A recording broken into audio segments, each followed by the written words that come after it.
पिछली कड़ी में हमने चर्चा की थी कि बीरबल आदि हिंदू दरबारियों, हिंदू धर्मोपदेशकों, संतों एवं योगियों के प्रभाव से अकबर ने दिन में 4 बार सूर्य की पूजा करनी आरंभ कर दी तथा जोगियों की तरह लंबी आयु पाने के लिए मांस खाना छोड़ दिया।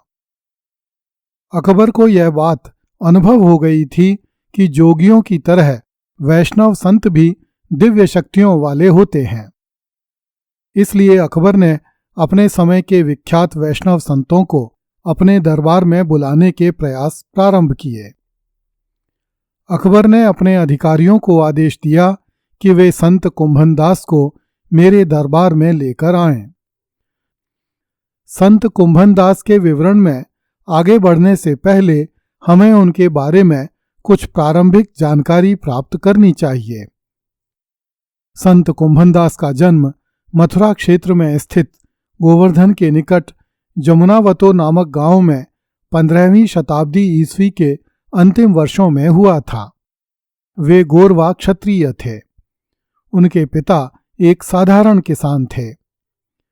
कुंभनदास भी बड़े होकर अपने पिता के साथ खेती करने लगे। वृंदावन क्षेत्र के पारसौली गांव में इस परिवार के पास एक छोटा सा खेत था। इस कारण यह परिवार अत्यंत निर्धन अवस्था में जीवन यापन करता था। कुंभनदास के परिवार में पत्नी, 7 पुत्र, 7 पुत्र वधुएं और एक विधवा भतीजी रहती थी। जब कुंभनदास 25 वर्ष के हुए तो उन्होंने खेतीबाड़ी से मोह छोड़ दिया और वैष्णव संत महाप्रभु वल्लभाचार्य से दीक्षा लेकर उनके शिष्य बन गए। इस कारण खेतीबाड़ी का काम परिवार के अन्य सदस्यों पर चला गया। संत वल्लभाचार्य ने कुंभनदास को गोवर्धन पर्वत पर प्रकट हुई भगवान श्री कृष्ण की प्रतिमा की सेवा में लगा दिया।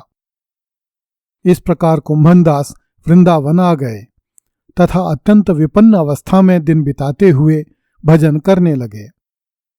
वैष्णव संतों में यह मान्यता है कि भगवान श्री कृष्ण स्वयं बाल रूप में आकर संत कुंभनदास के साथ खेला करते थे। श्रीनाथ जी के मंदिर में कुंभनदास नित्य नए पद गाकर सुनाने लगे। पुष्टि संप्रदाय में सम्मिलित होने पर उन्हें कीर्तन करने की ही सेवा दी गई थी। कुंभनदास भगवत कृपा को ही सर्वोपरि मानते थे। बड़े से बड़े घरेलू संकट में भी वे अपने आस्था पथ से कभी विचलित नहीं हुए। श्रीनाथ जी के श्रृंगार संबंधी पदों की रचना में उनकी विशेष रुचि थी। एक बार भगवान वल्लभाचार्य ने उनके युगल लीला संबंधी पदों से प्रसन्न होकर कहा था कि तुम्हें तो निकुंज लीला के रस की अनुभूति हो गई।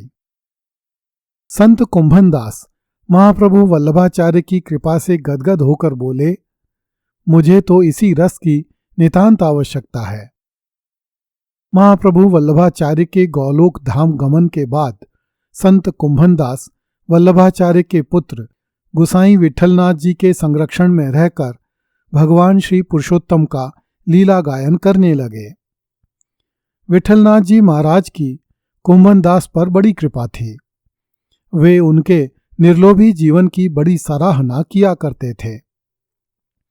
ईस्वी 1545 में गुसाई विठलनाथ ने अपने पिता के 4 शिष्यों एवं अपने 4 शिष्यों पर छाप अंकित की, जिन्हें अष्टछाप संत कहा गया। कुंभनदास भी उनमें से एक थे। बड़े बड़े राजे महाराजे एवं सेठ साहूकार संत कुंभनदास के दर्शन करने में स्वयं को सौभाग्यशाली मानते थे। वृंदावन के बड़े बड़े रसिक और संत महात्मा उनके सत्संग की उत्कृष्ट इच्छा किया करते थे। कुंभनदास ने भगवत भक्ति का यश सदा अक्षुण्ण रखा। आर्थिक संकट और दीनता से उसे कभी कलंकित अथवा मलिन नहीं होने दिया। कहा जाता है कि एक बार विठलनाथ जी कुंभनदास को अपनी द्वारका यात्रा में अपने साथ ले जाना चाहते थे। विठलनाथ जी का विचार था कि वैष्णवों की भेंट से कुंभनदास की आर्थिक स्थिति सुधर जाएगी। कुंभनदास श्रीनाथ जी का वियोग एक पल के लिए भी सहन नहीं कर सकते थे। परंतु उन्होंने गुसाई जी की आज्ञा का विरोध नहीं किया। वे गुसाई जी के साथ अप्सरा कुंड तक ही गए थे कि श्रीनाथ जी के सौंदर्य स्मरण से उनके अंग अंग सिहर उठे। भगवान की मधुर मधुर मंद मुस्कान की ज्योत्सना विरह अंधकार में थिरक उठी। माधुर्य सम्राट नंद नंदन की विरह वेदना से कुंभनदास का हृदय घायल हो चला। उन्होंने श्रीनाथ जी के वियोग में एक पद गाया।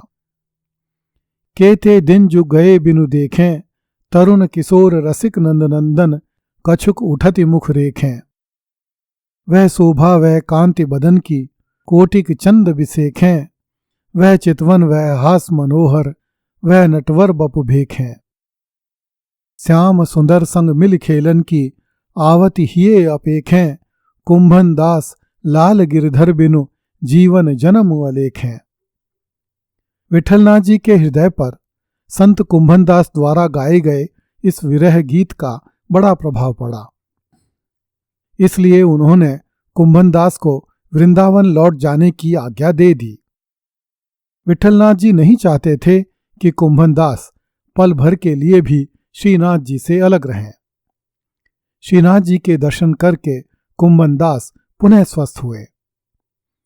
कहा जाता है कि जब अकबर ने कुंभनदास जी के इस पद को सुना तो उसने कुंभनदास जी को अपने दरबार में बुलाया। कुंभनदास जी ने सीकरी जाने से मना कर दिया, किंतु जब अकबर के अधिकारियों ने बारंबार आग्रह किया तो कुंभनदास पैदल ही वृंदावन से सीकरी के लिए रवाना हो गए। जब कुंभनदास अकबर के दरबार में पहुंचे तो उन्हें अकबर का वैभव बड़ा फीका लगा। कुंभनदास की पगड़ी फटी हुई थी तथा उनकी टांगों पर लिपटी हुई धोती मैली थी। वे आत्मग्लानि में डूबे हुए थे और विचार कर रहे थे कि किस पाप के फलस्वरूप उन्हें अकबर के सामने उपस्थित होना पड़ा। अकबर ने कुंभनदास जी की बड़ी आवभगत की, परंतु श्रीनाथ जी से विलग होकर कुंभनदास को अकबर का दरबार साक्षात नरक के समान प्रतीत हो रहा था। अकबर ने कुंभनदास से आग्रह किया कि वे वही पद अपने मुख से सुनाएं जो उन्होंने श्री विठलनाथ जी के समक्ष गाया था। कहते हैं कि जब कुंभनदास ने अकबर के समक्ष गायन किया तो उनके मुख से यह पद निकला।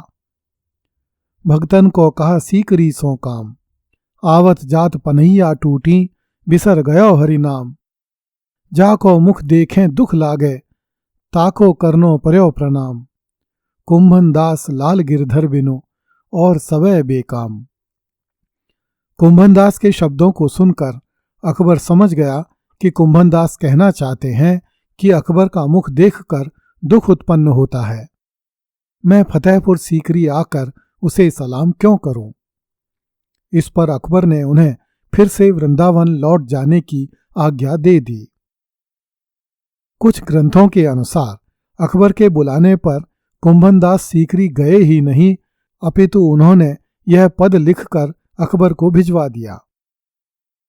मान्यता है कि ईस्वी 1563 में कुंवर मान सिंह कछवाहा ब्रज आया। उसने वृंदावन भूमि के दर्शन करने के बाद गोवर्धन पर्वत की यात्रा की तथा श्रीनाथ जी के दर्शन किए। जिस समय कुंवर मान सिंह श्रीनाथ जी के मंदिर में पहुंचा उस समय कुंभनदास मृदंग और वीणा के साथ कीर्तन कर रहे थे। कुंवर मान सिंह कुंभनदास के निवास पर मिलने उनके गांव जमुनावतो भी गया। जब मान सिंह ने कुंभनदास की दीनहीन दशा को देखा तो वह चकित रह गया। जब मान सिंह उनकी कुटिया में पहुंचा तो कुंभनदास धरती पर बैठकर भगवान के रूप चिंतन में ध्यानस्थ थे। मान सिंह भी वहीं पर बैठ गया। जब कुंभनदास की आंखें खुली तो उन्होंने अपनी विधवा भतीजी से कहा कि अतिथि को आसन दो और मुझे तिलक लगाने के लिए दर्पण दो। भतीजी ने कहा कि आसन और दर्पण तो पड़िया खा पी गई, अर्थात भैंस की बछिया ने घास के बने हुए आसन को खा लिया तथा कुंडी में भरे हुए पानी रूपी दर्पण को पी लिया। कुंवर मानसिंह को संत कुंभनदास की निर्धनता का पता लग गया। उसने संत को सोने का दर्पण देना चाहा, किंतु कुंभनदास ने उसे अस्वीकार कर दिया। मानसिंह ने कुंभनदास को मोहरों की थैली देनी चाही, किंतु कुंभनदास ने वह भी स्वीकार नहीं की। मानसिंह ने जमुनावतो गांव कुंभनदास के नाम करना चाहा, पर कुंभनदास ने कहा कि मेरा काम तो करील और बेर के वृक्षों से ही चल जाता है, मैं इन सब चीजों और गांवों को लेकर क्या करूंगा। अत्यंत वृद्ध हो जाने पर भी कुंभनदास नित्य जमुनावतों से गोवर्धन आया करते थे।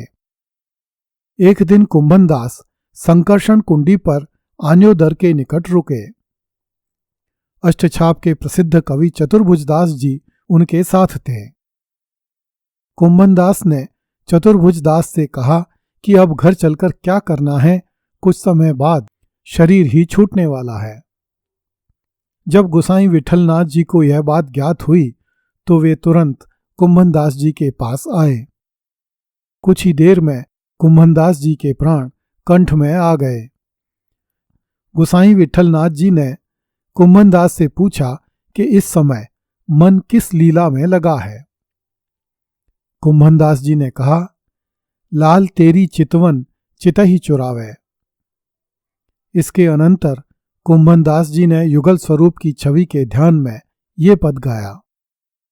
रसिकनी रस में रहत गड़ी, कनक बेली वृषभानु नंदिनी, श्याम तमाल चढ़ी, बेहरत श्री गिरिधरन लाल संग, कोने पाठ पढ़ी, कुंभनदास प्रभु गोबर धन धर, रति रस केली बढ़ी।